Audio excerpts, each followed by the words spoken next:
In the last lecture, we will discuss about the center ordinate theorem. So continue from that. For the even sum of the sequence of x of n, that is twice of x of 0 plus x2 plus x4 so on to xn minus 1, it is given by the summation of the x0 plus xn by 2. And for the odd sum of the sequence of x of n, that is twice of x1, x3 plus x5 to xn, it is given by the subtraction of the x0 and xn by 2. Next property is time expansion in time domain. Let x of n dft is given by x of k. Let x of n sequences x0, x1 up to xn minus 1. And x of k sequences x0, x1 up to xn minus 1. If we expand our signal by the k unit, that is xn by k, then the sequence of x of k is repeat by the k times. So we repeat x0, x1, xn minus 1 first time, then again x0, x1, xn minus 2, that is second time, then again x0, x1 up to xn minus 1 k times. Why we are saying it as a time expansion? Because let x of n sequences 1, 2. If we expand this signal by the 2 unit, that is xn by 2, that is 1, 0, 2, 0. In xn by k, we add the 0 k minus 1 times. So in xn by 2, we add 2 minus 1, that is 1, 0. So 1, 0, 2, 0. Let an example which is based on the time expansion property from the GATE 2016. The DFT of the 4-point sequence x of n 3, 2, 3, 4. Let the x of k, that is DFT of the x of n, is given by 12, 2j, 0 and minus ka 2j. If x1k is the DFT of the 12-point sequence, x1n is given by 3, 0, 2, 0, 3, 0 and 4, 0. Then we have to find the value of mod of x18 divided by x111 is. In this question, x1n is 3, 0, 2, 0, 3, 0, 4, 0 we have given. And we have also given x of n, that is 3, 2, 3, 4. It is seen in the x of 1n, we add 2, 0 between the sequence of x of n. So from the property xn by k, we add k minus 1, 0. So here x1n is xn by 3. Here 3 minus 1 is 2. So in the xn, if we add 2, 0, it becomes x1n.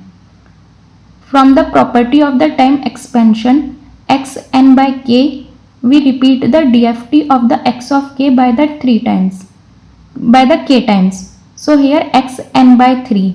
So we repeat the DFT x1k 3 times, that is x1k is 12, 2j, 0 minus ka 2j, then again 12, 2j, 0 minus ka 2j, then again 12, 2j, 0 and minus ka 2j. So x18 is 12 and x111 is minus ka 2j.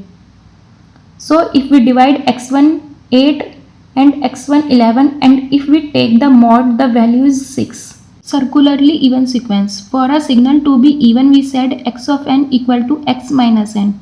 And for the circularly even sequence, xn equal to x minus n, then x capital N minus n, where capital N is the point DFT, means how much point long is the DFT. Here small n is vary from 1 to n minus 1, not from the 0 to n minus 1. In this circularly even sequence will be symmetric about the origin point. Let x of n is 2, 3, 4, 5, 6 and 5, 4, 3. Because the sequence is starting from the 2, so we write the 2, 3, 4, 5, 6, 5, 4, 3 in the anti-clockwise manner. Then from 1 point clockwise and anti-clockwise is same. So 1 point in the clockwise and anti-clockwise is value is 3. Then 2 point in a anti-clockwise and clockwise is 4. Then 3 point is 5 and from then the value is 6. Here we move to clockwise or anti-clockwise. So this sequence is said to be the circularly even sequence. Circularly odd sequence. For the signal to be odd, it is given that x of n is equal to minus of x minus n.